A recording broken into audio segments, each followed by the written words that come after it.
إنما أمره إذا أراد شيئا أن يقول له كن فيكون.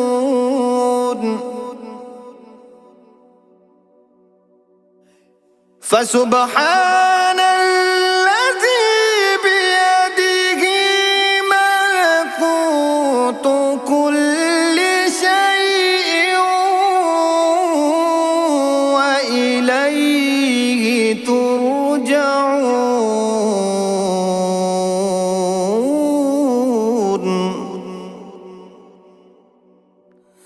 صدق الله العظيم.